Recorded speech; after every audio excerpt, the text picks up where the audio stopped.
皆さんこんにちは。夫婦グルメ旅行チャンネルです。今回は ANA クラウンプラザホテル金沢のご紹介です。ちょうど金沢に到着したこの日は大寒波到来真っ只中、雪が降り積もる金沢に1泊2日の滞在です。2ヶ月前に金沢観光したので、今回は観光せずに金沢駅近くにある大好きなお寿司屋さんを巡る旅とし、金沢駅前のホテルに泊まることに。こちらの ANA クラウンプラザホテルは駅から徒歩3分ほどの場所にあり、アーケードでつながっているので濡れることなくホテルへ向かうことができます。こちらのホテルは結婚式も行えるので、ちょうど綺麗な花嫁さんを見ることができました。さすがに撮影はしていませんが、素晴らしい門出の瞬間を見せていただけて、こちらも嬉しくなってしまいます。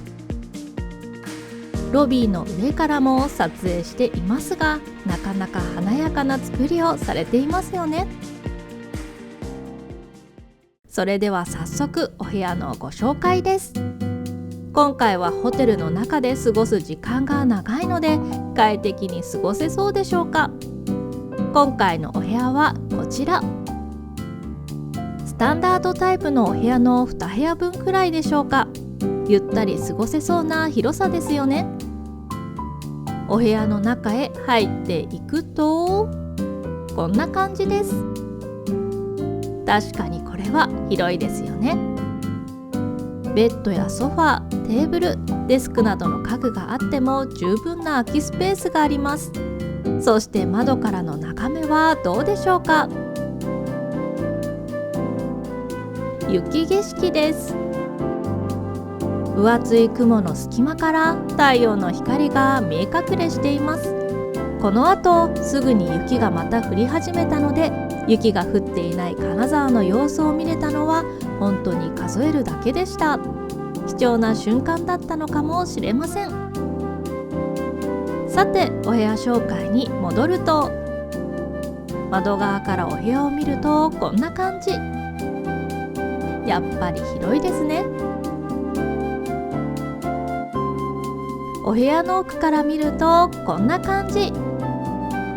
寝るスペースと活動スペースを分けることができます。ベッドはおそらくシングルサイズで、ベッドの寝心地はどのクラウンプラザホテルもいいので、私も夫も熟睡できました。枕元にはコンセントもありましたよ。こちらはソファースペース。夫はベッドでゴロリとしているか、このソファーでゴロリとしているかが多かったです。このソファーからの眺めもなかなかいいですよね。またテーブルに置いてあるこちらはロビーに併設しているラウンジでテイクアウトケーキです。移動疲れを癒したいと思います。そしてこちらは加賀棒茶です。私たちはインターコンチネンタルグループの会員なので、その特典としてチェックインの際にいただきました。こちらはデスク。今回は観光せずにお寿司巡りの旅だったので、部屋で過ごす時間が長く、たまりにたまった作業を6、7時間ほど行っていました。このチェアの座り心地がとてもよく、快適に作業することができましたよ。たまに目線を上げると窓の外を眺めることができましたが、雪が降り始めると遠くの建物が見えなくなるほど辺り一面真っ白くなり、東京ではめったに見られない雪景色に驚いたりしていました。ちなみにデスクには引き出しがあり、中にはレターセットが入っています。今回は使いませんでしたが、罫線なしの紙なので頭の整理用に何度もこの便箋にはお世話になりましたよ。お次はミニバーです。クラウンプラザではおなじみの夜用ほうじ茶と朝用ミント緑茶に入浴剤とホットアイマスクです。またお気づきの方もいらっしゃるかもしれませんが、必ず置いてあるペットボトルのお水がありません。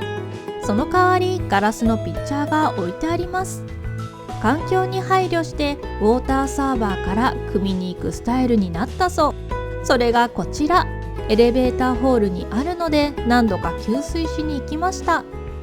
普段から水を2リットル以上飲んでいるのでペットボトルでは足りず水を買い足していたのですが、この給水スタイルに変わったのは私たち的にはとっても良い変更でしたよ。タンクの水がなくなったらホテルの方がセットしてくれるそうです。またミニバーには冷蔵庫があるので飲み物を冷やしておくのにいいかと思います。クローゼットはこんな感じ。分厚いダウンコートを2着に冬服のお洋服を2着かけても十分なスペースです。ワンピースタイプのパジャマもありました。そしてお次はバスルーム。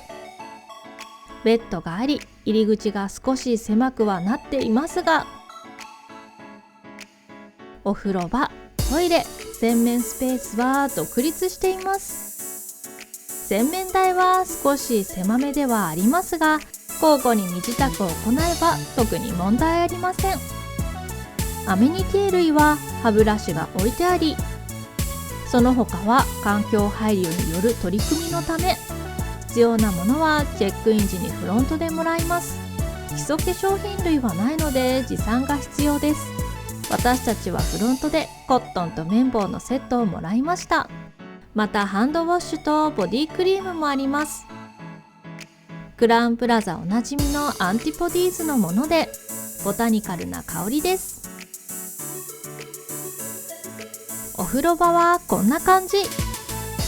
外資系ホテル特有のシャワールームとバスタブが別になっているタイプではないので使い勝手がいいです。シャンプー、コンディショナー、ボディーソープもあります。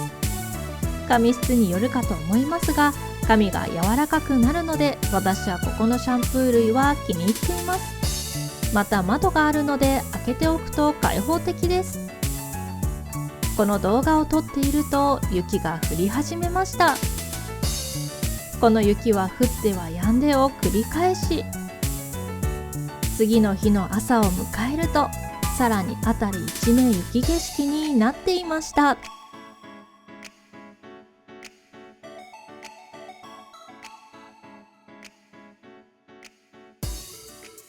お次はレストラン紹介です。この日の昼食はお目当てのお寿司屋さんでいただいていたので、夜はホテルのレストランで食べることにしました。中華レストランカリンです。コース料理もありますが、移動疲れもあったのでアラカルトで注文することに。お昼に金沢の老舗寿司屋加賀安家で日本酒を楽しんだので、ココアジュースで乾杯。ジュースを飲んでいたらすぐに春巻きが出てきました。春巻きってたまに食べたくなっちゃうんですよね。春巻きを食べようとしていたらさらにお料理が到着。こちらは夫が注文した五目そばです。そしてこちらが私が注文したカリン特製担々麺です。迷った時は店名のついた料理を注文することにしています。あとはシェフ特別メニューとか、そういったお料理は大抵美味しいですからね。実際肉味噌たっぷりで油感も強くなく美味しくいただけました。またこちらのカフェも利用しました。金沢に来た時はだいたい3回に2回は訪れています。新幹線の時間までここで休憩することが多いんです。この時も新幹線の乗車前に休憩がてらに訪れました。この時は2月限定ケーキのミルクティーオランジェを注文しましたよ。オレンジが甘酸っぱくて美味しかったです。そして夫はいちごパフェを注文。夫は甘党でパンケーキ大好き、パフェも大好きな JK みたいな夫です。ちなみにテイクアウトもできるので、部屋付けしてお部屋でいただくこともできますよ。加賀棒茶のシュークリームといちごタルトです。そして番外編のおすすめスポットのご紹介。ホテルとは関係ないのですが、お土産を買うのにおすすめのスポットがあります。それが駅ビルの2階にある100番マート。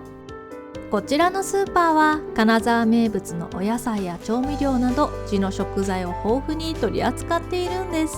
前回来た時も立ち寄りましたが、今回も来ちゃいました。まずは金沢のマルハ春菊をカゴへ。お次は加賀屋助でいただいて美味しかった能登115の肉厚しいたけもカゴへ。バター醤油のしいたけステーキにして食べようと思います。こちらは丸芋。東京では見たことがなかったので買ってみることに。こちらは百万石なめこ。粒が細かくて美味しそうですね。お次は金時芋。私も夫もさつまいもが好きなのでおやつによく食べるんですよね。こちらは寿司屋の大将に美味しいと教えてもらった片豆腐。